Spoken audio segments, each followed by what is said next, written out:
Panel today. I am Matt Grossman. I'm the director of the Institute for Public Policy and Social Research, and we are pleased to have you with us. Are you on the mic? It's on. It's on. People are just still talking. There we are. We know we're competing with the budget and bad parking, so we're glad that you were able to join us today, and we look forward to a great panel on broadband in Michigan. I think it's just low. Yeah, it's on. All right, so a couple reminders. Next week, February 16th, in this room, we're having our near all-day legislative staff training. So if you want to join us for that, please sign up. March 8th and 9th are our annual Michigan Political Leadership Program dinner and breakfast. So we hope you'll join us either in Livonia or Grand Rapids. And our next forum is March 28th. That'll be on Great Lakes Restoration in this room, and we'll have a couple more this spring. So we hope that you'll be able to join us for beyond our discussion today. And now I'm going to introduce our MC for today, Ann Marie.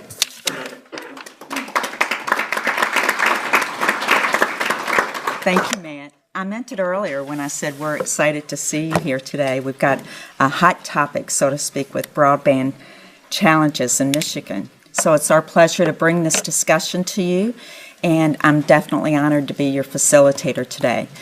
Access to fast, affordable broadband is referenced as an infrastructure issue. Very difficult to hear you. Very difficult to hear me. I think we need to probably call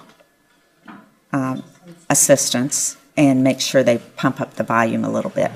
So I'm going to speak more loudly. Does that help? Okay.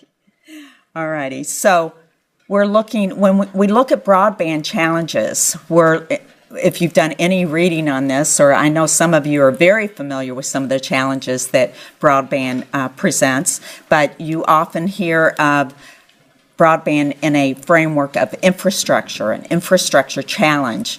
You also hear it as a social justice issue or education equality issue, definitely an economic issue. And so today, we're going to dive into every one of these aspects of broadband issues in Michigan, and we have a panel of experts whose job is to think through all different sides of broadband. We have Pierrette Templeton, who serves as the Director of Marketing, Events, and Educational Programs at Merit Network. She will be telling us about Merit, of course, and its work with universities, as well as why broadband is so critical to education and other sectors. And she'll also note some of the options for breaking down barriers to fast, affordable access, where now there may be little to no access.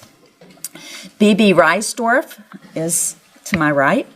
She'll then take the podium to tell us about the research she and her colleagues have been engaged in at MSU's Quaylo Center.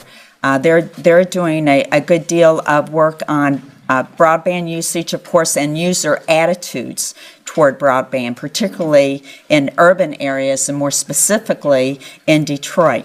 BB is assistant professor and assistant director for the Quaylo Center, which is in MSU's Communication Arts and Sciences College.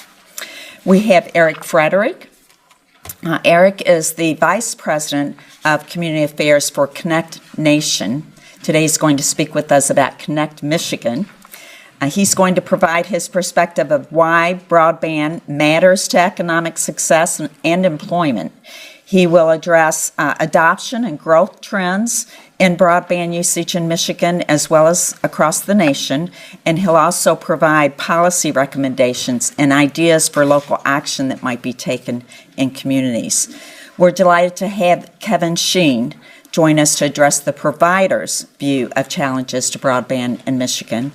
Kevin is the CEO of ACD.net, a Lansing-based telecommunications and fiber optic company. He'll tell us how the provider thinks about broadband challenges and identify some of the mutual concerns for access among public and private sectors. Kevin will also talk about municipalities and how they might might think through their broadband challenges and work with providers, along with maybe providing a few recommendations on how we can, the variations, the different technologies that are available for providing broadband access. So let's begin with Ms. Templeton, and each speaker will have up to 15 minutes, although they may choose to use that time or not, and Q&A will follow, so we'll look forward to hearing your questions. Okay.